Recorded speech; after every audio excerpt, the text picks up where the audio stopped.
Paz inverencial, buenas noches para todos los hermanos que nos escuchan en Colombia, en América Latina y en otros países del continente europeo, asiático y el continente africano, especialmente en Madagascar y el Congo que nos oyen, lo mismo en España, en Francia, en Alemania y en Suecia.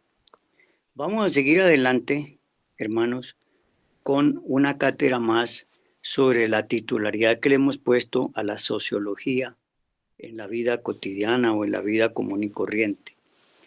Es muy importante que dejemos claro que la escuela psicológica sameliana es una expresión de la doctrina del Cristo social y de la formación de la manera de ir creando una vertiente de su vehículo de expresión social denominado el POSCLA, pero con los conceptos, con las ideas, con la información, con todo lo que el maestro nos entregó en sus tres libros fundamentales, como son Educación Fundamental, El Cristo Social y Transformación Social de la Humanidad, también la plataforma del Partido Socialista Cristiano Latinoamericano y Educación Fundamental. Todo esto, obviamente, lo tenemos que ir acoplando en el proceso de que las gentes que les interese trabajar en la doctrina del Cristo social sepan que esto lo podemos hacer solo si somos capaces nosotros de tener muy claro que la doctrina del Cristo social no admite eh, similitudes con partidos tradicionales o con ideas del materialismo dialéctico o con, como lo llama el maestro, la asqueante teoría del materialismo dialéctico.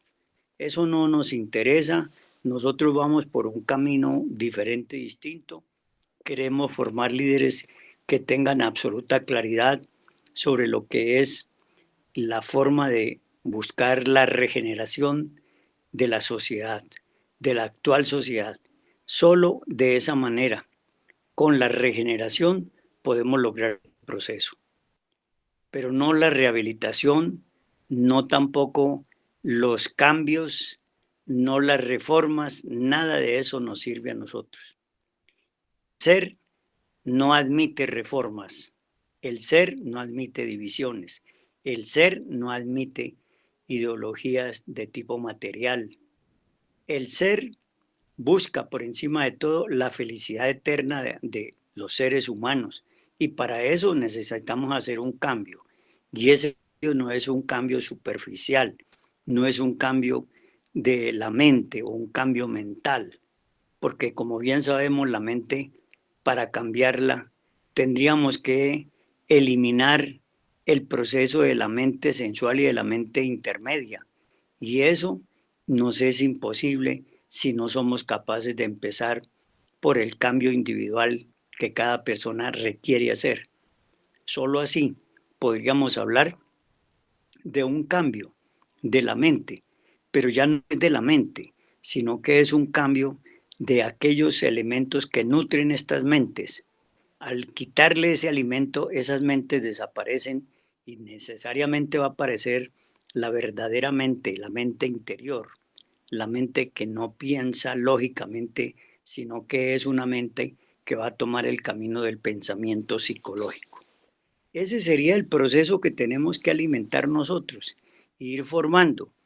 Es una lástima que algunos hermanos que tienen el deseo de fomentar el Cristo social se dediquen a todo menos a promover la verdadera doctrina del Cristo social. Muchas personas se adhieren a regímenes materialistas, comunistas, y eso no tiene sentido.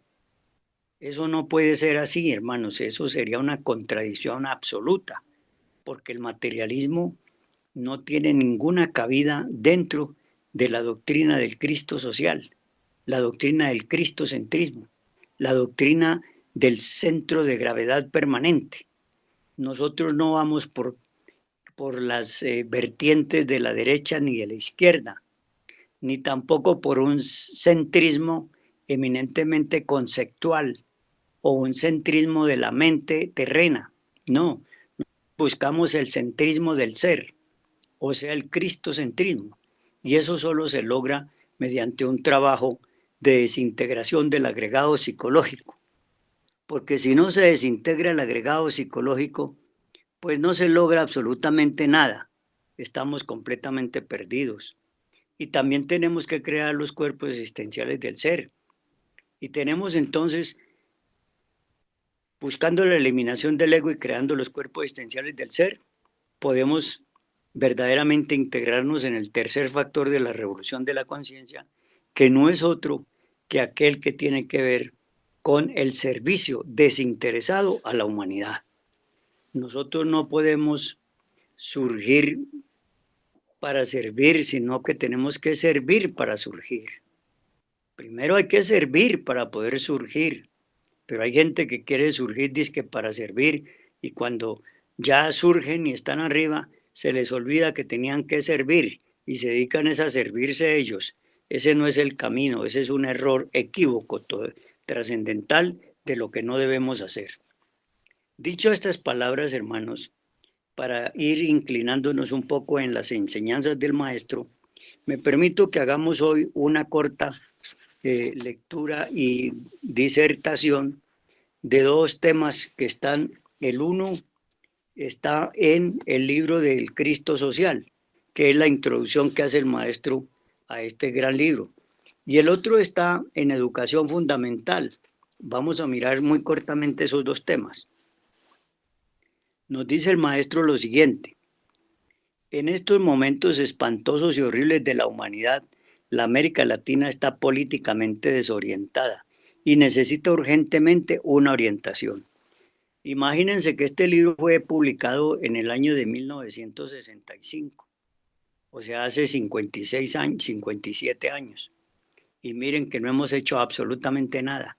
El maestro se quedó esperando que lo ayudáramos a formar, a difundir, a defender esa doctrina del Cristo social. Lastimosamente, quienes tuvieron a cargo el difundir y defender el proceso de esta doctrina no lo hicieron. Entre ellos, gente muy destacada del movimiento, que tenía o tuvo la oportunidad de hacerlo y no lo hicieron.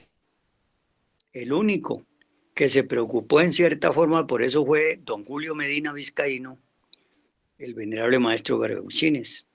Y lo digo porque cuando yo asumí la dirección mundial del POSCLA, que me designara el venerable maestro Samael Aumbeor, este gran maestro fue el único que me prestó colaboración, me ayudó. De resto, todos los demás, incluidos los hermanos líderes del Sumum Supremum Santuarium de la Sierra Nevada de Santa Marta, también se opusieron. Y muy especialmente don Joaquín Amortegui, que había sido designado un año antes que mi persona.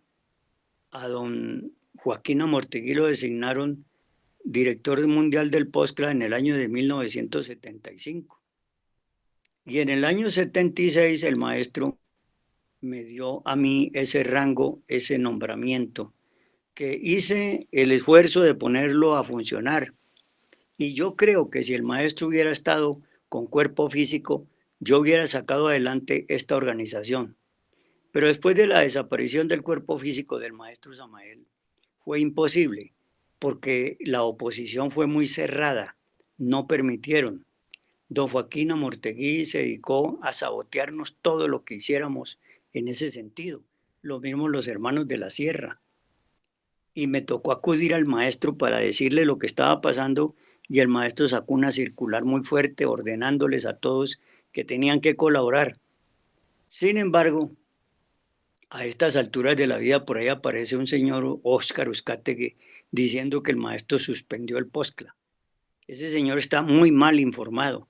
Yo no sé por qué estas personas que se autodenominan maestros dicen tantas mentiras. De razón dejó escrito el maestro en el libro de Epistisofía, en el capítulo 51, que el movimiento gnóstico estaba lleno de payasos. Y esa es una verdad.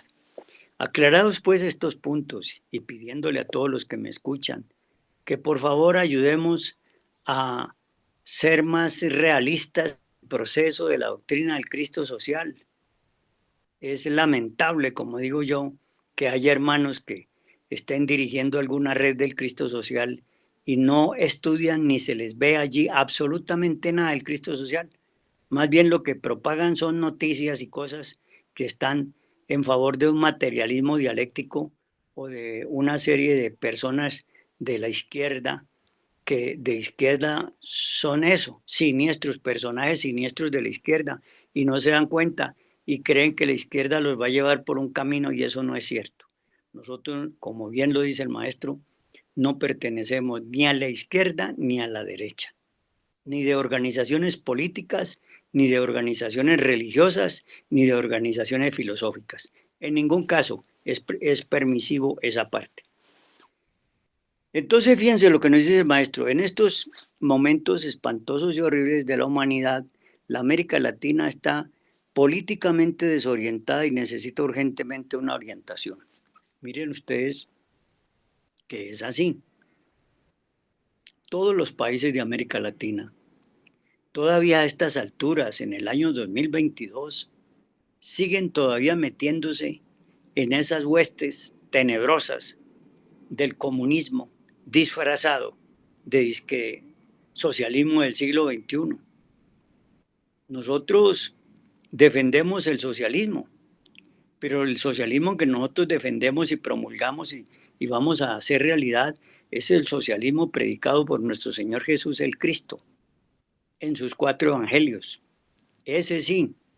Y recuerden que cuando Jesús lo quisieron proclamar como un dirigente político, él mismo dijo que él no venía a hacer esa clase de actividades a este mundo, que él venía era a buscar la redención del género humano. Y la redención del género humano no era con actividades politiqueras. La redención del género humano, como bien lo dijo Jesús el Cristo, estaba fundamentada en 3 aspectos que él enunció en algunos de sus pasajes bíblicos, cuando dice, el que quiera venir en pos de mí, que, que se niegue a sí mismo, tome su cruz y me siga.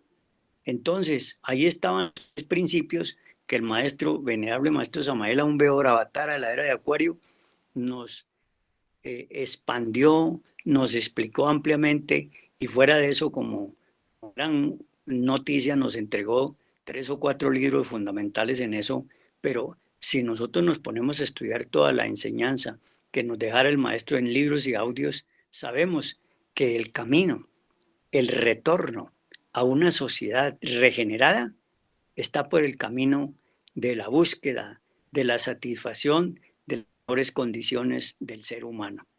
Pero el ser humano no mejora sus condiciones porque tenga grandes salarios, no mejora sus condiciones porque tenga coche, carro, casa o apartamento o porque tenga muchos títulos. No, ese no es el camino para mejorar.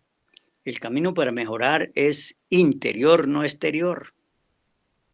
Y eso lo podemos decir abiertamente porque no solamente lo sostuvo el maestro Samael, sino que lo han sostenido muchos filósofos de la antigüedad y contemporáneos. Se pueden citar gentes como Jiddu Krishnamurti, gentes como Mahatma Gandhi, o todavía mucho más recientes, como ese gran líder norteamericano, Martin Luther King, o ese líder indio que liberó a la India del dominio imperial de Inglaterra, Mahatma Gandhi. De manera que, como último caso, se puede también enumerar a un gran hombre como fue este presidente que llegó a ser presidente después de pasar 27 años en la cárcel en África del Sur, Nelson Mandela. Entonces sí hay gentes que han hecho el trabajo verdadero.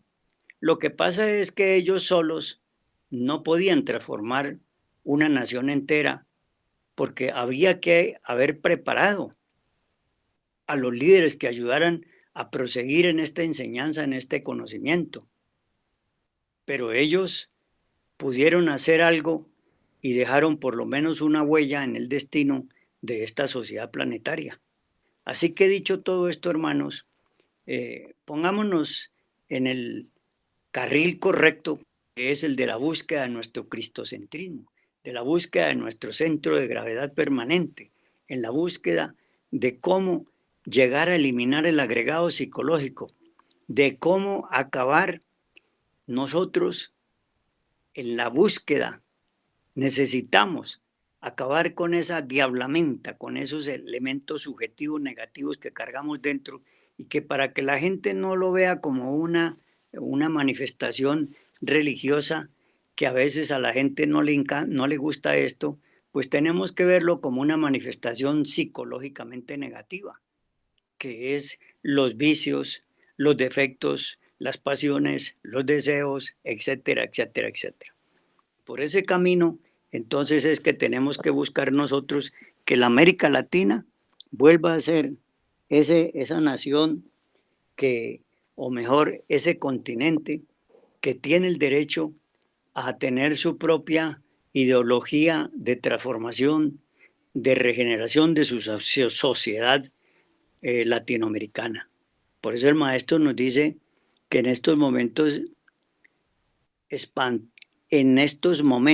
espantosos y horribles de la humanidad, la América Latina políticamente desorientada, está desorientada y necesita urgentemente una orientación. La América Latina es un bocado muy codiciado por los dos monstruos del capitalismo y del comunismo. Claro, nosotros no podemos ni estar con el materialismo comunista ni con el materialismo capitalista. Nosotros tenemos que buscar, como hemos dicho, la regeneración del género humano. Eso es lo que buscamos y debemos buscar.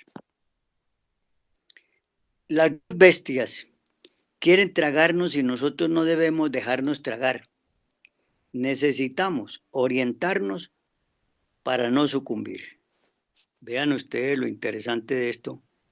Es muy, muy importante que lo veamos. La sociedad planetaria está oscilando entre dos fuerzas desde los siglos pasados, especialmente el siglo XVIII en adelante, porque hacia atrás predominaba el feudalismo, el industrialismo, el esclavismo, etcétera, etcétera. Entonces, siglo XVIII, XIX, XX y XXI y ahora el XXII, todavía estamos en eso, se han cambiado la fachada de esas manifestaciones ideológicas de capitalismo y materialismo, pero todas, obviamente, de pronto no se sabe cuál pueda ser mejor.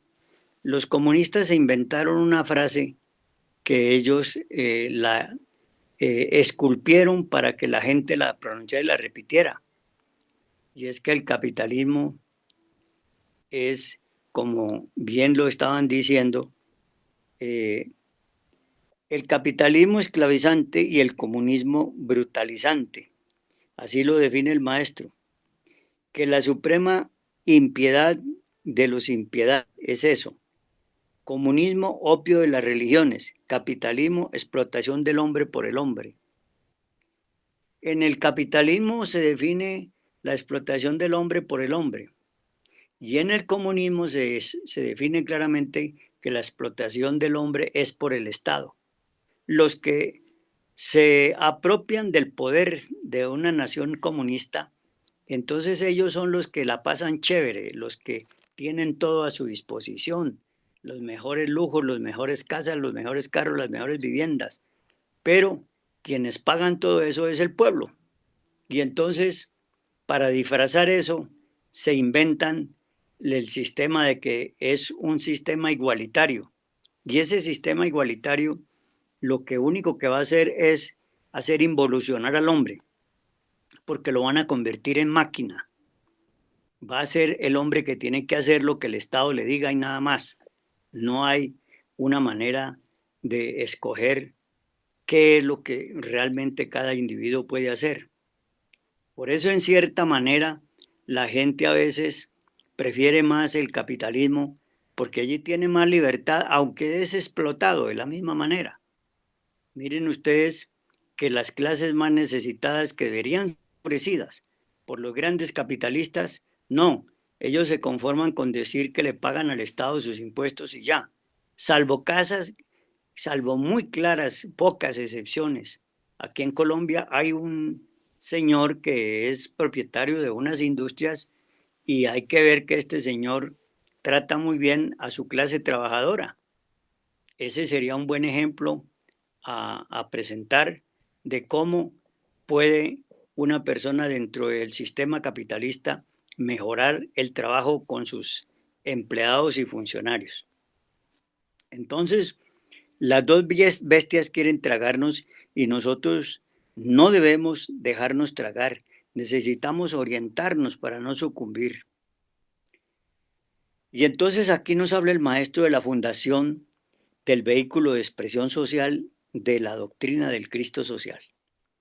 ¿Cuál es esa? Dice, la fundación del Partido Socialista Cristiano Latinoamericano fue de hecho una necesidad urgente. El maestro tuvo que empezar a trabajar en esto, fundamentado en el tercer factor de la revolución de la conciencia, pero no lo hizo porque él así lo quisiera o porque él ambicionara un poder terrenal, porque eso nunca lo ambicionó, sino que él lo hizo porque desde los mundos superiores de conciencia le dieron la orden, el círculo consciente de la humanidad solar, de que debería de fundar este vehículo de expresión social para que en lo posible todos los estudiantes que conocieran la ciencia gnóstica respaldaran y apoyaran este cambio, esta regeneración de orden social.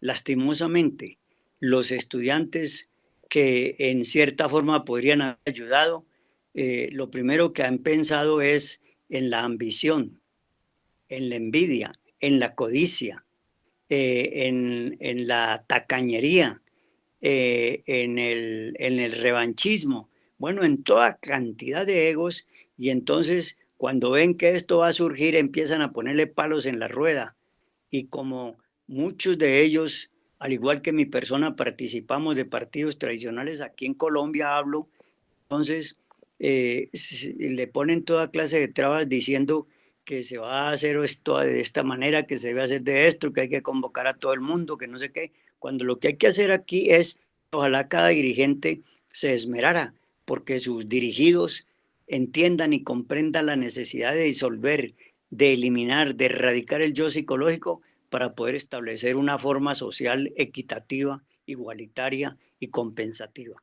Eso es lo que deberíamos hacer, pero eso no es. Más bien están pensando es en cómo se apropian de esta doctrina o de este vehículo de expresión social para así sacar pecho y buscar de esa manera llegar de pronto a los cargos de poder de cualquier nación. Eso es lo que tenemos que derrotar y buscar la manera de que eso no surja ni siga funcionando. Pero va a ser difícil, pero tenemos que hacerlo, hermanos. Yo confío mucho en que las nuevas tendencias que vayamos formando dentro de la nueva incursión de la doctrina del Cristo social, que es la que va a empezar a recoger nueva gente, a recoger hermanos que verdaderamente crean en la regeneración social y que sepan que la regeneración social solo es posible mediante los tres factores de la revolución de la conciencia. Es así, un líder posclista que no sea capaz de trabajar en los tres factores de la revolución de la conciencia no puede ser líder posclista, no puede ser un líder social, no puede ser un líder poliético. No, es imposible, porque para ser un líder poliético primero tiene que empezar por una ética revolucionaria.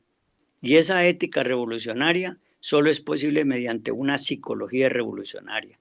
Y esa psicología revolucionaria es la que nos va a llevar al despertar de la conciencia, a la eliminación de los agregados. Y por ese camino sí podremos hacer una gran fuerza partidista, pero que lleve el sello perfecto de lo que es la doctrina del Cristo social. Ese es el camino que tenemos que elegir, hermanos. Por eso, la fundación del Partido Socialista Cristiano Latinoamericano de hecho tiene que ir por ese camino, por ese tránsito, por esa vía.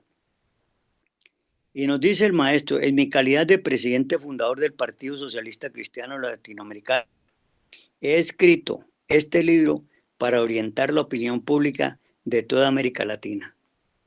El maestro escribe el Cristo social y cuando escribe el Cristo social toca una cantidad de temas que yo quiero, a modo de que ustedes lo tomen en cuenta, leerles, si es que algunos no han tenido la oportunidad siquiera de mirar este libro.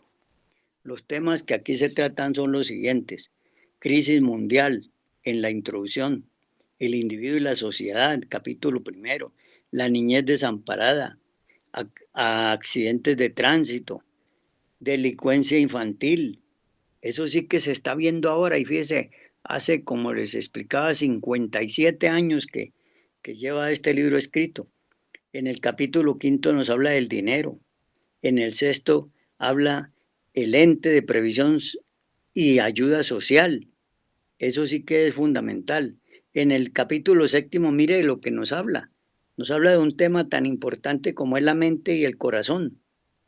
En el capítulo octavo habla de hambre y miseria en América Latina. En el capítulo noveno habla de grandes sociedades anónimas. En el capítulo décimo nos habla del derecho de trabajar. En el 11 nos habla de los sindicatos. En el 12 nos habla del gran problema.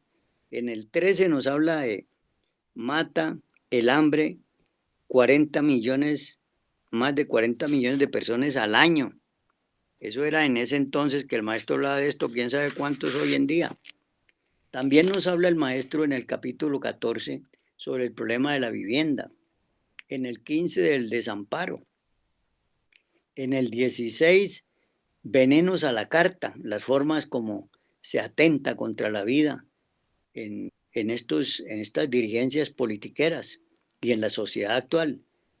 En el 17 nos habla de patronos obreros, en el 18 nos habla de asuntos politécnicos, en el 19 nos habla del gobierno, en el 20 nos habla de las utilidades del capital, en el 21 habla del amor propio, otro tema bien interesante en el que todo líder postrista tiene que reparar su conducta y su vida, el amor propio. En el 22 nos habla del problema de las cárceles. Fíjese que ni siquiera a esto se le quedó al maestro de tocarlo. Y para esto recuerdo que él habló con el maestro Gargauchines, el cual el maestro Gargauchines le proponía al maestro un sistema para, en cierta forma, acabar con tanto delito intramural en las cárceles y regeneración de estos seres que caían en esos errores de su vida. Y el maestro Samael le dijo, sí, a ti te tocará escribir, pero eso lo vas a vivir para poderlo escribir. Y así fue. El maestro Garauchines, don Julio Medina, fue detenido y llevado a la cárcel. Y ahí aprendió muchas cosas. El capítulo 23 nos habla de los malos impuestos. En el 24 nos habla del truco de la alza de salarios. En el 25 nos habla de la civilización y barbarie. En el 26 nos habla de la cooperación. En el 27 nos habla de la doctrina de la ahimsa, la no violencia. En el 28 nos habla del cambio radical. Este es otro tema bien especial de la enseñanza gnóstica samaeliana. En el 29 nos habla de las parcelaciones de la tierra. En el 30 nos habla del salario mínimo y el alquiler de la casa. En el 31 nos habla de cesantías. En el 32 nos habla del Partido Socialista Cristiano Latinoamericano. En el 33 nos habla de los derechos del hombre. En el 34 nos habla de los profesionales sin título. En el 35 nos habla del problema de la desocupación. En el 36 nos habla de los niños monstruos. En el 37 nos habla del patrón oro y el patrón trabajo. En el 38 nos habla de la Tercera Guerra Mundial. Entonces, fíjense ustedes todo lo que les estoy mencionando aquí para que ustedes lo tengan muy presente y se vayan dando cuenta que es necesario que ustedes y yo empecemos a, a tener muy en claro lo que realmente nos espera. Esto es fundamental, esencial, para que así lo tomemos en cuenta. Y seguimos enumerando los títulos para que vean ustedes de este solo libro del Cristo Social. Nos habla el maestro también aquí en el capítulo 38 de la Tercera Guerra Mundial. En el capítulo 39 nos habla de la tragedia de los inquilinos. En el 40 nos habla el maestro del seguro de vida. Vean ustedes. En el 41 nos habla el maestro del Centro Permanente de Conciencia, otro tema bien interesante para tener en cuenta del cambio radical que debemos hacer. En el capítulo 42 nos habla de los prestamistas. Y eso sí que abunda. Ahora se inventó una cosa que la llaman gota a gota, y es con la que esclavizan más a la gente y la torturan y la acaban. En el capítulo 43 nos habla del caso de Cuba. Hoy habría que hablar del caso de Cuba, el caso de Bolivia, el caso de Nicaragua, el caso de la misma Argentina, el caso obviamente, de Honduras, que está empezando. No sabemos en qué va a terminar eso, pero va por un camino raro. Así que vayamos mirando eso. El capítulo 44 nos habla de la cuarta unidad del razonamiento. Esto sí que es interesante, hermanos. En el capítulo 45 nos habla de la metafísica. También bien interesante ese capítulo. En el 46 nos habla del dogma de la evolución. Esto es muy interesante para cualquier persona que se quiera preparar como dirigente. En el capítulo 47 nos habla de la línea nodular hegeliana. En el capítulo 48 nos habla de las tres clases de fenómenos. También es muy interesante esta cátedra. Y luego nos sigue en el 49 con los pares opuestos de la filosofía. Óigase bien, los pares opuestos de la filosofía. Pura cátedra de verdaderamente trascendencia de nuestras vidas. Cambio radical interior es esa cátedra. En el capítulo 51 nos habla de la cosa en sí. En el capítulo 52 nos habla de la ciencia. Aquí tocó el maestro un tema muy interesante sobre la dialéctica del saber. En el capítulo 53 nos habla de pensamiento y materia. Esto sí que ayudaría muchísimo a las gentes. En el capítulo 54 habla de teoría y fuerza mental. Otro tema bien interesante. En el 55 nos habla de asociación y producción. En el 56 nos habla del uso y creación de los medios de trabajo. Hoy en día está en boga lo de creación de nuevos empleos, pero es esto lo que el maestro nos dice aquí, uso y creación de medios de trabajo. En el capítulo 57 nos habla el maestro del problema de la educación pública. Eso sí que hoy uno de los candidatos hablando de la educación pública. Habría que ayudarlos en esto. En el capítulo 58 habla de las tonalidades del color. Esto es interesantísimo que lo analicemos. En el 59 nos habla del lenguaje. Esto nunca lo hemos estudiado. En el capítulo 60 nos habla del arte. En el 61 nos habla de la duración de la vida. En el 62 nos habla de la ley cósmica Solonensius. En el 63 nos habla de ritmo, retorno y recurrencia. Y finalmente nos hace una conclusión. Como pueden darse cuenta ustedes, hermanos, ahí el maestro no se le quedó nada sin tocar que no sea útil para nosotros aprender a manejar estas cosas tan importantes que necesitamos nosotros tocar con mucha eficiencia y con mucha rapidez. Entonces, fíjense, ustedes, hermanos, lo que estamos aquí nosotros leyendo y analizando. Así que sobre esas bases, hemos querido hablar un poquito sobre este tema de la introducción que el maestro hace en el libro de El Cristo Social. Nos dice el maestro lo siguiente: en mi calidad de presidente fundador del Partido Socialista Cristiano Latinoamericano, he escrito este libro para orientar la opinión pública de toda la América Latina. El capitalismo y el comunismo se disputan en la actualidad el dominio de la América Latina, y ambos recurren en estos instantes a la intensa propaganda, al falseamiento de los hechos, a las amenazas, a la diplomacia, al engaño, la astucia, a la aparente desinteresada ayuda económica con fines inconfesables, etcétera, etcétera. Todo esto lo vimos en la llamada cortina de hierro que se desbarató en el año de 1989, cuando ese presidente que sucedió a los dirigentes rusos, Gorbachev, estableció la perestroika, que desintegró la cortina de hierro porque no podía resistir ese sistema todo lo que estaba haciendo para tratar de invadir el mundo con su dialéctica materialista. Ahí cayó pues la cortina de hierro.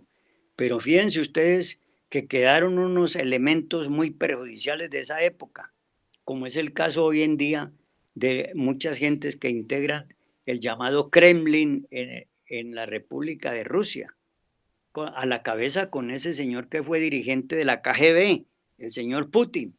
Eso no lo podemos olvidar. Si se nos olvida es porque somos muy traviesos, pero es una cosa muy grave. Pero hay gente que todavía está pensando que el señor Putin es un gran personaje y están completamente equivocados, porque de personaje no tiene sino las garras que esconde para sacarlas en cualquier momento, queriendo aplastar a una pequeña nación como es Ucrania, con semejante poder destructor que tiene. Lo mismo que hiciera cuando se apoderó de Crimea, que también se la quitó a Ucrania. De manera que no podemos nosotros, hermanos, dejar pasar por alto estas cosas que son fundamentales y esenciales. Así que eso, yo quiero que ustedes sepan que esta enseñanza no es para estar ni con el capitalismo ni con el comunismo, ni con los extremos de derecha o izquierda, ni con el mal llamado centro democrático que se ve en algunos países. Algunos países hablan de irse por el centro, pero no tienen ni la menor idea qué es el centro. El centro para ellos es no estar ni en la extrema derecha ni en la extrema izquierda, sino ellos mantener una ideología que la denominan centro, pero que de centro no tiene nada poco. Nos dice el maestro lo siguiente: el capitalismo y el comunismo se disputan la actualidad del dominio de América Latina, y ambos recurren en estos instantes a la intensa propaganda, al falseamiento de los hechos, a las amenazas, a la diplomacia, al engaño, a la astucia, a la aparente desinteresada ayuda económica con fines inconfesables, etcétera, etcétera. Hay momentos estelares de la humanidad, y este es uno de estos. Estamos ante el dilema de no ser de la filosofía. Un solo paso atrás y estamos perdidos. Necesitamos de una verdadera transformación íntima si es que realmente queremos cumplir con la sagrada misión que se nos ha encomendado. ¿Cuál es la de iniciar la nueva era? Óigase bien, necesitamos de una verdadera transformación íntima. Miren ustedes que el maestro no está hablando aquí de hacer reformas constitucionales, de hacer reformas con leyes, de hacer reformas de los sistemas, de los gobiernos, de las formas del Estado, etcétera, etcétera. No, el maestro aquí dice muy claro, y vean ustedes, necesitamos de una verdadera transformación íntima, si es que realmente queremos cumplir con la sagrada misión que se nos ha encomendado. ¿Cuál es? La de iniciar la nueva era de Acuario.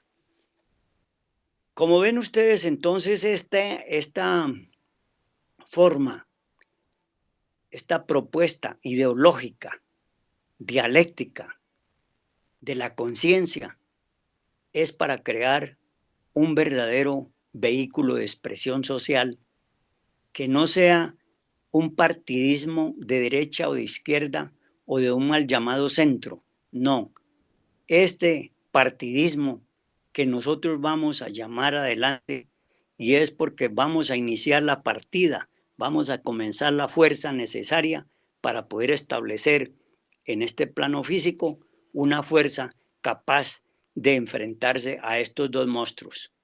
Y eso solamente lo puede hacer un pueblo que verdaderamente se vaya concientizando. No un pueblo unido por el aguardiente y la sangre, no, un pueblo unido por la necesidad de una regeneración individual de cada persona. Eso es lo que necesitamos nosotros. Y vamos a tener que ir empezando a formar esto. El cielo nos va a dar la ayuda, el cielo nos va a dar las sedes, el cielo nos va a dar los líderes, pero necesitamos pedirle a los hermanos dirigentes de las distintas tendencias gnósticas o protonósticas o pseudonósticas que tomen en cuenta que es necesario hacer este proceso, cueste lo que cueste y pase lo que pase. Necesitamos de una verdadera transformación íntima si es que realmente queremos cumplir con la sagrada misión que se nos ha encomendado, cual es la de iniciar la nueva era. Si los amos del capital están creyendo que el porvenir del mundo será capitalismo, están totalmente equivocados. Bueno, eso ya está demostrado, que el capitalismo fracasó, no ha resuelto los problemas fundamentales del mundo. Si los tiranos del Kremlin, está hablando el maestro de la época de la cortina de hierro, de la Rusia y los amos, si los tiranos del Kremlin suponen que el porvenir del mundo será el abominable comunismo, están de hecho totalmente equivocados. Óigase bien. El socialismo cristiano latinoamericano es de tipo completamente nuevo. No acepta la violencia, está en contra de la guerra, rechaza las revoluciones de aguardiente y sangre. Entonces ahí tienen ustedes una clara definición del maestro sobre lo que es este proceso. No se les olvide. El socialismo cristiano latinoamericano es de tipo completamente nuevo. No acepta la violencia, está en contra de la guerra, rechaza las revoluciones de sangre y aguardiente. Óigase bien pues esa parte para que la tengamos presente. Y aquí a renglón seguido nos dice, nuestra posición es absolutamente independiente. El Partido Socialista Cristiano no tiene más armas que la inteligencia y más sistemas que el de la sabiduría. O sea, nosotros no tenemos que recurrir a armas de ningún tipo. Nosotros no tenemos que recurrir a ningún sistema, sino hacer el esfuerzo para que la gente haga uso de su inteligencia. Inteligencia dirigida por el camino del ser, no por el camino solo del saber. Claro, necesitamos integrar el ser y el saber para poder tener resultados equilibrados hacia un mundo mejor. Eso es lo que el maestro nos propone. Dejo hasta ahí esa parte y continuaremos después en otra cátedra porque quiero hacer una pequeña lectura sobre uno de los elementos subjetivos negativos más perversos que tienen que ver con lo que en las escuelas, colegios y universidades y en la sociedad en general deberíamos de adoptar y es estudiar ese gran vicio terrible llamado la ambición. Esta cátedra está en el capítulo 7 del libro titulado Educación Fundamental. Y nos dice lo siguiente: la ambición tiene varias causas y una de ellas es eso que se llama miedo. Óigase bien, que esto no lo define ni la psiquiatría, ni la psicología, ni la filosofía, ni la mayoría de las religiones. Las religiones condenan la ambición, pero no dicen cuál es el origen real de la ambición. Y por eso el maestro dice, la ambición tiene varias causas y una de ellas es eso que se llama miedo. Vean ustedes, importantísimo. El humilde muchacho que en los parques de las lujosas ciudades limpia el calzado de esos orgullosos caballeros podría convertirse en ladrón si llegase a sentir miedo a la pobreza, miedo a sí mismo, miedo a su futuro.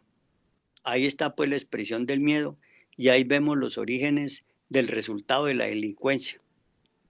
Mucha gente sigue diciendo y hablando de que lo que hay, la delincuencia que hay es por el hambre y que por la falta de educación y toda esa cosa, como si los eh, delincuentes de alto rango de las sociedades dirigentes fuesen ignorantes o pobres.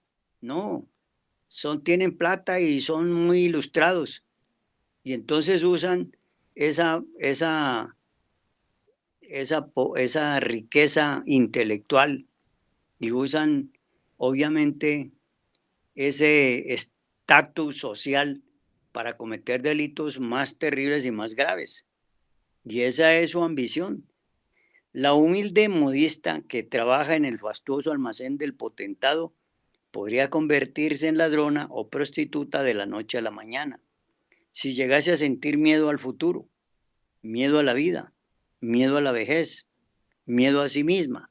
Fíjense ustedes cómo se manifiesta el miedo y se combina perfecto para que se dispare la ambición, una ambición aparentemente justificada, pero que no es así. El elegante mesero del restaurante de lujo o gran hotel podría convertirse en un gángster, en un asaltante de bancos o un ladrón muy fino, si por desgracia llegase a sentir miedo de sí mismo, de su humilde posición de mesero, de su propio porvenir, etcétera, etcétera. Ahí tenemos lo que estábamos hablando ahora. El insignificante insecto ambiciona ser elefante. Óigase bien, el insignificante insecto ambiciona ser elefante. Con eso lo que nos está poniendo el maestro es una parodia para hacernos ver que como somos muy pequeños queremos ser muy grandes. El pobre empleado demostrador que atiende a la clientela y que con paciencia nos muestra la corbata, la camisa, los zapatos, haciendo muchas reverencias y sonriendo con fingida mansedumbre, ambiciona algo más, porque tiene miedo, mucho miedo, miedo a la miseria, miedo a su futuro sombrío, miedo a la vejez, etcétera, etcétera. Ahí ven pues ustedes, estimados hermanos, cómo tiene diversos orígenes la ambición. La ambición es polifacética. La ambición tiene cara de santo y cara de diablo, cara de hombre y cara de mujer, cara de interés y cara de desinterés, cara de virtuoso y cara de pecador. Miren ustedes las facetas de la ambición, que no nos atrevemos a buscarla. Existe ambición en aquel que quiere casarse y en aquel viejo solterón empedernido que aborrece el matrimonio. Vean ustedes cómo el maestro nos desenmascara todos estos vicios terribles. Existe ambición en aquel que desea con locura infinita ser alguien, figurar, trepar, y existe ambición en aquel que se hace anacoreta, que no desea nada de este mundo porque su única ambición es alcanzar el cielo, liberarse, etcétera, etcétera. No se queda pues el maestro y no queda títere con cabeza en lo que el maestro señala, cómo se manifiesta la ambición en las diversas formas. Existen ambiciones terrenales y ambiciones espirituales. Óigase bien, existen ambiciones terrenales y ambiciones espirituales. A veces la ambición usa la máscara del desinterés y del sacrificio. Oiga, esto qué grave. Y eso lo vemos en las clases políticas de todas las naciones y países del mundo. La gente cuando está buscando una posición de mando, de gobierno o de distinción, se vale de toda la humildad fingida que quiera y de la sencillez para lograr eso. Quien no ambiciona este mundo ruin? Quien no ambiciona este mundo ruin y miserable, ambiciona, óigase bien, otro. Y quien no ambiciona dinero, ambiciona poderes psíquicos. Ahí tiene usted, y eso es cierto. Hay personas que no les interesa el dinero, pero sí les interesa tener poderes psíquicos. Al yo, al mí mismo, al sí mismo, le encanta esconder la ambición, meterla en los recovecos más secretos de la mente. Y dice luego, yo no ambiciono nada, yo amo a mis semejantes, Yo trabajo desinteresadamente por el bien de todos los demás seres humanos. Vean ustedes lo interesante. El político zorro y que se las sabe todas, asombra a veces a las multitudes con sus obras aparentemente desinteresadas, mas cuando el empleo es apenas normal que salga de su país con unos cuantos millones de dólares. Ahí está el caso de la corrupción que está azotando al mundo en general y a este país en especial. La ambición disfrazada con la máscara del desinterés suele engañar a las gentes más astutas. O sea, ahí caemos, podemos caer todos. ¿Cuántas personas teniendo una posición distinguida, importante y sana en el mundo del poder caen terriblemente por la ambición? Aquí hemos visto casos muy graves, como ese caso de esa empresa brasilera Odebrecht, donde cayó mucha gente, no solamente en Colombia, sino en muchos países. Vean ustedes, la ambición disfrazada con las máscaras del desinterés suele engañar a las gentes más astutas. Existen en el mundo muchas gentes que solo ambicionan no ser ambiciosos. ¿Cómo le parece a ustedes esa metáfora? Ambicionan no ser ambiciosos. Dicho de otra manera, en otra gran vicio, codician no ser codiciosos. ¿Cómo le parece a usted las cosas que nos revela aquel maestro? Y nosotros intelectualmente nos parece muy interesante esto y lo vemos como una gran denuncia, pero nos hemos examinado si nosotros tenemos ese mismo elemento dentro de nosotros que nos lo tenemos ahí astutamente callado. Miremos eso con cuidado, hermanos, para que así podamos hablar más tranquilamente.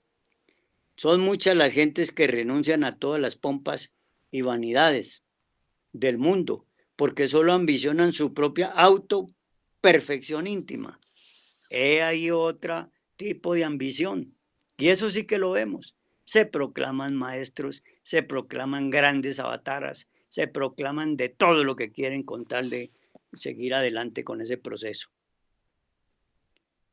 El penitente que camina de rodillas del templo, que se flagela lleno de fe, no ambiciona aparentemente nada y hasta se da el lujo de dar sin quitar a nadie, pero es claro que ambiciona el milagro, la curación, la salud de sí mismo o algún familiar o bien la salvación eterna.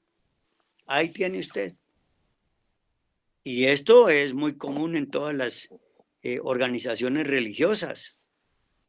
Lastimosamente es así. ¿Por qué? Porque la gente cree que la salvación de su alma está en flagelar su cuerpo o flagelar su vida cotidiana, en fin, hacer muchas cosas que no son más que cosas del mundo terrenal y nada más. Nosotros admiramos a los hombres verdaderamente religiosos, pero lamentamos que no amen a su religión con todo desinterés.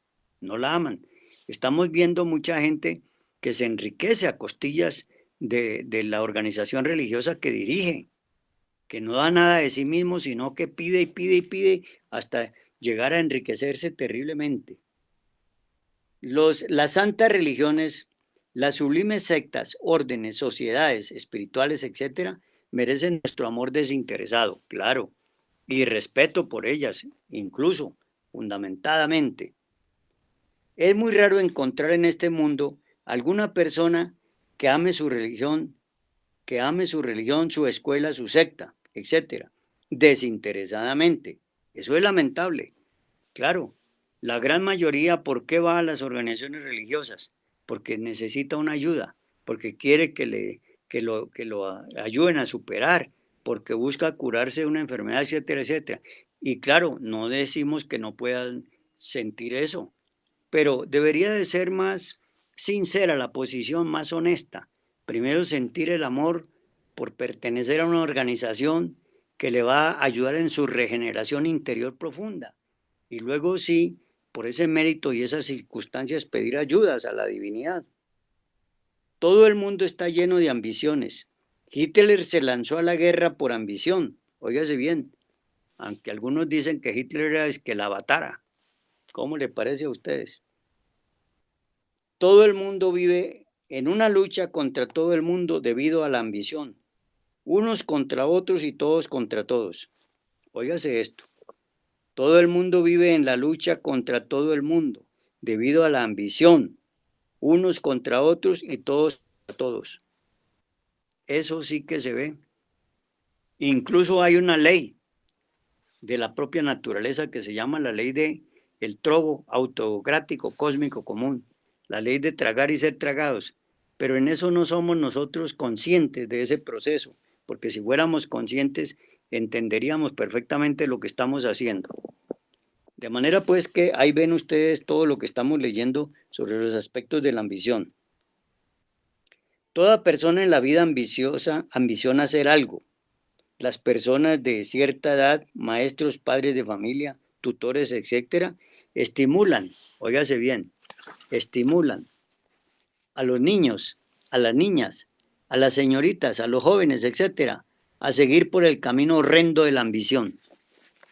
Nunca se le explica a una persona que debe estudiar y graduarse porque esa es una necesidad para la subsistencia de su vida, para que sirva a los demás y a los semejantes, sino más bien se le estimula es para que se vuelva importante, para que acumule dinero, para que acumule posiciones, etcétera, etcétera. Eso no estamos diciendo aquí que la gente no tenga derecho a surgir, claro que sí lo tiene, pero tiene que saber para dónde es que va realmente. Los mayores le dicen a los alumnos y alumnas, tienes que ser algo en la vida, volverte rico, casarte con gente millonaria, ser poderoso, etcétera, etcétera, etcétera. Miren ustedes todo lo que ocurre. Las generaciones viejas, horribles, feas, anticuadas, quieren que las nuevas generaciones sean también ambiciosas, feas, horribles como ellas. Lo más grave de todo esto es que la gente nueva se deja marear y también se deja conducir por ese camino horrible de la ambición. Vean ustedes.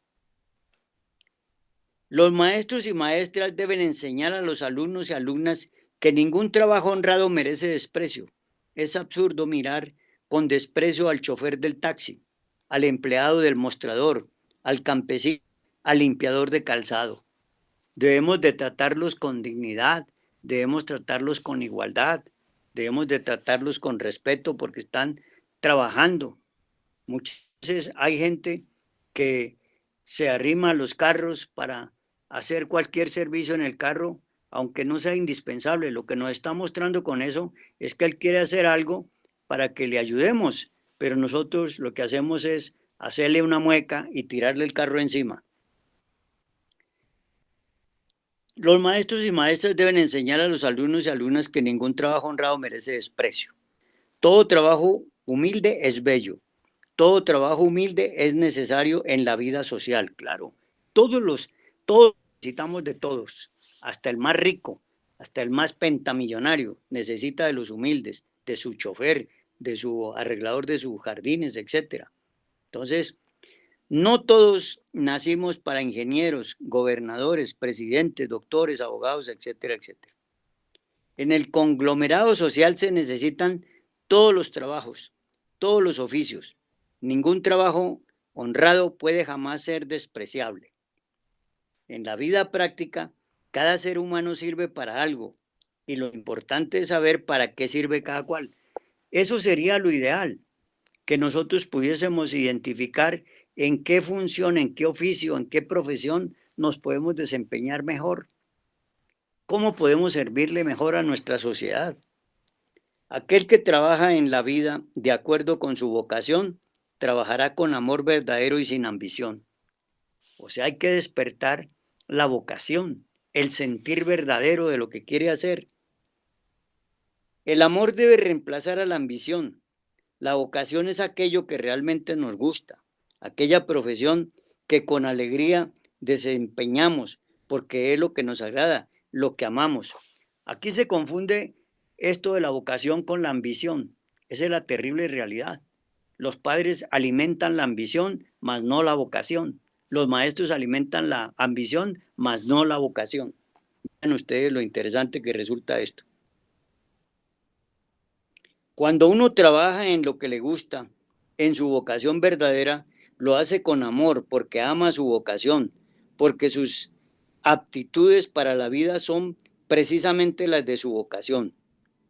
Y termina el maestro esta cátedra diciéndonos, es precisamente, ese precisamente es el trabajo de los maestros, saber orientar a los alumnos y alumnas, descubrir sus actitudes y orientarlos por el camino de su auténtica vocación.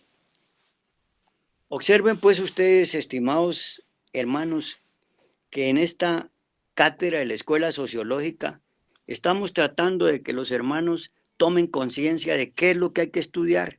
No sigan, hermanos, con esas redes llenándolas de noticias, de guerras, de pandemias, de cosas. Todo eso, para eso están los noticieros, que cada cual que quiera ver eso, que lo vea. Pero nosotros debemos de utilizar las redes para la verdadera enseñanza gnóstica samaeliana, para impulsar los tres factores de la revolución de la conciencia. Nosotros no estamos en las redes para meterle ahí un montonón de cosas que nos imaginamos o que copiamos o que pegamos y las metemos en las redes. Eso no sirve de nada, no estamos haciendo absolutamente nada, hermanos. Así que los invito a todos los que están trabajando en redes por el Cristo social, por la transformación social de la humanidad, que sean más fidedignos con la doctrina gnóstica samaeliana y que no se pierdan en ese laberinto del banquete de Jezabel, que no es otra cosa que las teorías y teorías y teorías. En eso no podemos seguir, hermanos. Agradecemos infinitamente a todos los hermanos que nos han escuchado esta noche y les invitamos a seguir en el proceso en nuestra vida cotidiana con un gran amor por esta enseñanza, por esta doctrina. Paz inverencial.